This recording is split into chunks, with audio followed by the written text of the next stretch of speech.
শুভ দুপুর বন্ধুরা, আশা করব ভালো আছো। আরশিয়া টিফিন চ্যানেলে প্রত্যেককে ওয়েলকাম। আর আজকে বানাচ্ছি একটু পেট ঠান্ডা করার ঝোল, মানে জিরে দিয়ে আর কি।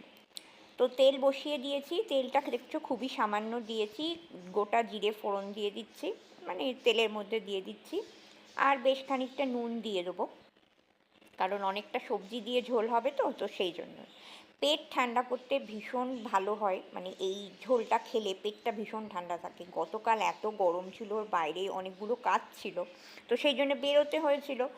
আর যথারীতি আজকে বলতে পারো আমার পেটটা একটু গরম, আমার না আমার হাজব্যান্ডের পেটটাও একটু গরম হয়েছে।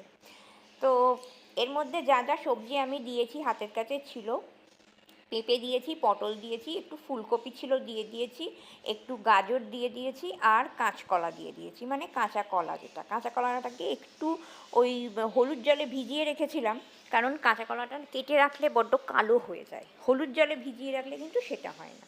এবার এই সামান্য তেলেই এই রান্নাটা হবে। প্রথমে একটু হাই ফ্লেমে এই আনাজগুলোকে ভেজে নেব একটু।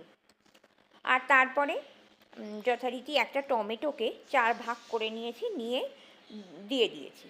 মশলা হিসাবে যেটা দিই সেটা হচ্ছে ফ্রেশ জিরে গুঁড়ো, যেটা আমি বাড়িতে করিয়ে নিই, আর হচ্ছে গিয়ে তোমার গোলমরিচ গুঁড়ো, বাস এটাই এর মশলা। আর হলুদ সামান্য দিতেও পারো, নাও দিতে পারো, তবে আমি একটু সামান্য হলুদ দিয়েছি। আর নুনটা একটু আরেকটু দিয়ে দিলাম, কারণ এটা সবজির ঝোল বলতে প্রচুর জল পড়ে এতে, তো সেই জন্যে নুনটা তো অ্যাডজাস্ট করতেই হবে। আর জিরে আর গোলমরিচের পরিমাণটা তোমাদের টেস্ট ওয়াইজ কিন্তু দিতে হবে। আর মশলাটাকে একটু ভালো করে নাড়াচাড়া করে নিয়েছি, জাস্ট সমস্ত সবজির গায়ে লেগে গেছে।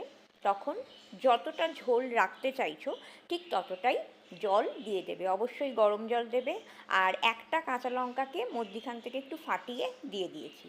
এই ঝোলটা যখন ফুটতে শুরু করবে ঢাকা দিয়ে দেবে, মিনিট 10 ফোটাবে, সবজি সমস্ত সিদ্ধ হয়ে যাবে। আমি তোমাদের তুলে দেখাচ্ছি ঝোলের কালারটা ঠিক এই রকম হবে, খেতে এত সুন্দর হয়। গরম গরম ভাত আর এই ঝোলটা আমার কিন্তু খুব ভালো লাগে। আর সবচেয়ে বড় কথা, পেট ঠান্ডা রাখে। নিয়েছি মাছ ভাজা আর